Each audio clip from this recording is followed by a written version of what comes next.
Welcome back to WBNN Channel 9 News. I'm Trey. And I'm Addie, and today is Friday, February 21st. Now for news. There's a boys basketball game tonight at 7 o'clock at Wilson Central. The Bears take on Hendersonville in the first round of the district tournament. Come out and support your Bears. Rocket League tryouts start after school next Monday, Tuesday, and Wednesday. The tryouts will be held from 3:45 to 5 p.m. in room C101 after school. The final voting for senior superlatives is open from Monday until next Wednesday on the senior Google Classroom. Seniors, make sure to vote while you still can. Nominee pictures will be on March 2nd, and the official winners will be announced on May 2nd at senior night. Contact Addie Stafford with any further questions. Here's an interview by BNN's Mary Elizabeth Knapp with more. Senior superlatives are the fun little categories that we all get to vote for senior night. So there's all kinds of fun stuff like Best Smile, and then there's also Best All Around and Mr. and Miss Mount Juliet, which are the big ones that a lot of people want to try and go for.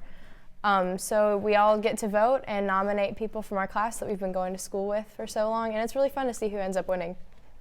I really like to see who ends up winning Class Clown, because that's something that you don't think of at first, and then you realize that the people who are nominated are people that have genuinely kept you laughing since like first or second grade. It's so fun to see who ends up winning. The work that goes into voting is actually a lot. So I've been working senior night since my sophomore year. So when Mr. Agee retired last year, I started freaking out because we had to put together senior night. So Miss Rainey was awesome, and she helped me get set up with Mr. Peach and Miss Putzig to start working this out. So for voting, I made a Google form, and I put all of the categories on it that were similar from last year's, and I set it to where it collects everybody's email who votes, and I can cross-check it, so everybody who ends up voting who's not a senior, their answers get deleted. So everybody votes, and then I tally up all of the nominations, and then the top 3 for every category end up on the final voting. Senior night is May 2nd at 7 p.m., so make sure you're there. The senior graduation fee is due March 6th. It is currently $65, and the link to pay is on the school website. The fee can be paid after the 6th, but the price will be increased to $75. Both cash and checks can be accepted in room B126 before or after school. This fee covers cap and gown, diploma, and the rental for MTSU. Last night, the MCJ ROTC Guard presented the colors for the Mount Juliet Cecilia Bradford Carroll chapter of the Daughters of the American Revolution. This color guard supported the chapter's annual George Washington dinner and included one of our cadets giving the Pledge of Allegiance. Major Antilli says the cadets adapted and did a great job despite the tight quarters. This month, we are honoring women's suffrage by looking at the work of Carrie Chapman Catt for women's voting rights. Here's Jason Wright with a close look at her hard work and dedication to women's equality.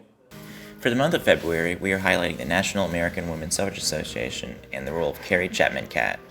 Catt was the director of the NAWSA, whose progressive leadership led President Woodrow Wilson to support the women's suffrage amendment. A skilled political strategist, Carrie Clinton Lane Chapman Catt was a suffragist and peace activist who helped secure American women the right to vote. She directed the National American Women's Suffrage Association and founded the League of Women Voters to bring women into the political mainstream. Catt became involved with the suffrage movement in the late 1880s, joining the Iowa Women Suffrage Association, though her interest dated back to her teen years when she realized her mother liked the same voting rights her father had. In 1900, she was elected the NAWSA president, filling the seat vacated by the aging Susan B. Anthony. Recognizing the international dimensions of the suffrage issue, in 1902, Catt founded the International Women's Suffrage Alliance to spread democracy around the globe. Catt resumed the NAWSA presidency from 1915 to 1920, during which time the suffrage amendment, the 19th Amendment, became part of the U.S. Constitution. She devised the Winning Plan, which carefully coordinated state suffrage campaigns with the drive for a constitutional amendment, the plan which helped ensure final victory.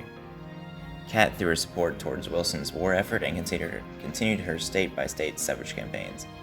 With the vote won, Catt founded the League of Women Voters to educate women on political issues and served as the organization's honorary president until her death in 1947.